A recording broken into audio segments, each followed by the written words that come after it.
The 2008 Disc Makers Replication Award and a Special Recognition Award in the Arts goes to a Bay Area icon. I met the subject of this film 43 years ago at our Negative Movement film offices in Milwaukee. The occasion was a pre-production party as UW was producing his Blossom or Billy the Kid play. I had published the poster and the book of the same title with Great Lakes Books. We reconnected some 25, 30 years later, and 2 years ago he slipped me a copy of Rebel Roar and said I should archive it and we should do something with it in the future. Well, we're going to do something with it tonight, and I can't wait to see it on the big screen. His curriculum vitae would probably take an hour to read, as he was there at the beginning of the Beat Generation, and is still as prolific today as he was in the 50s and the 60s. Dennis Harper once said that there wouldn't have been the 60s without Michael's roar. It's with great pleasure that we present these awards to America's greatest living poet, ladies and gentlemen, Michael McClure.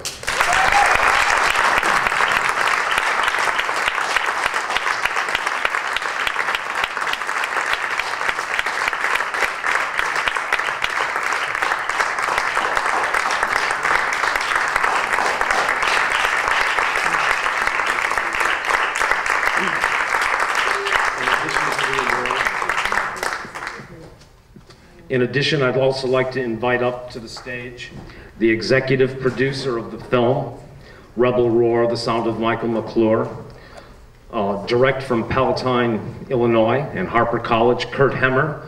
Kurt was the executive producer and writer of the piece.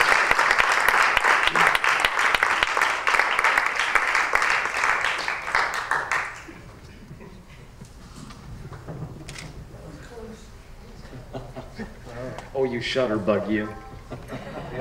There's only an occasion award.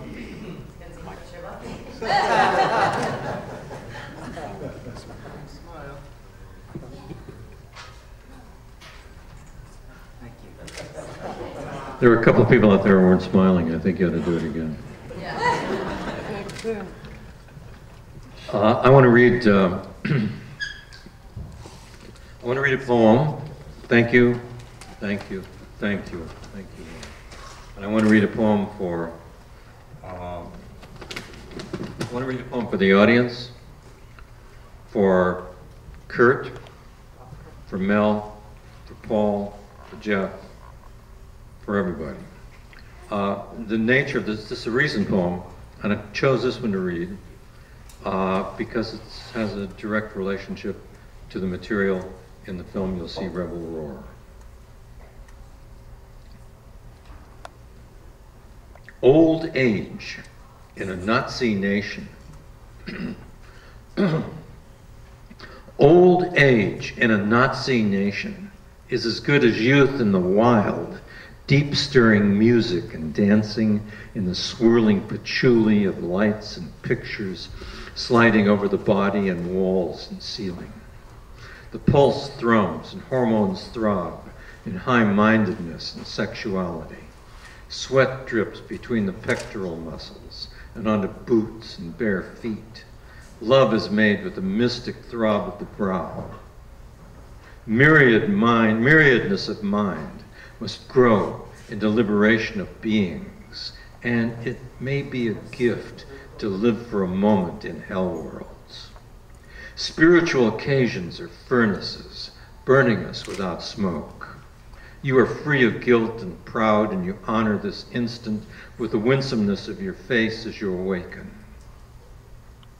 The Baader-Meinhof gang has gone into hiding with the corporations and the viziers. Nothing is more immortal than my kiss on your breast.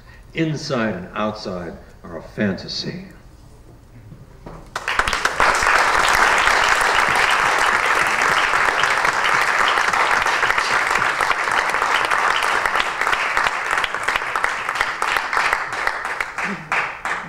I believe it was in 1999 that I first took a poetry workshop with Michael in Auburn, Washington.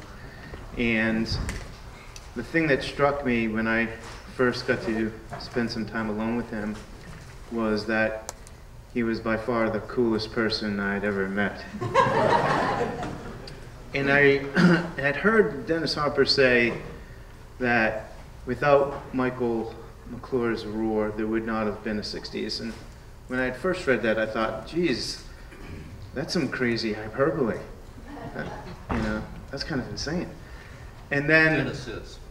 yeah, then the more I learned about McClure's poetry, the more I read about it, the more I read about his influence on people like Dennis Harper, like Jim Morrison, like people in the Bay Area. It occurred to me that it really wasn't hyperbole, that really there was something about the essence of Michael McClure that was particularly special and that transcended just that time period and continues with us today. And I think when you watch the film, that's what I hope you'll be able to take away.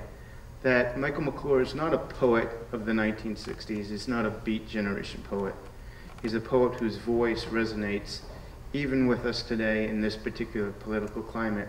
So thank you very much.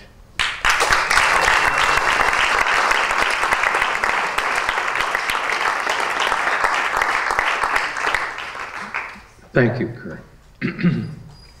I think that we should tell you also that this film of Kurt's was filmed on the night that George Bush declared shock and awe on Iraq.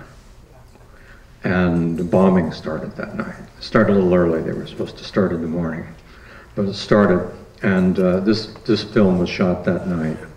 A series of interviews and ideas with Kurt, and that was the last thing I knew about it, except that Kurt was making it, and that Ray Manzarek was giving him some music for it, and Kurt and I corresponded on various things, but when I saw the film, I was very pleased, and I thank you deeply. And I hope you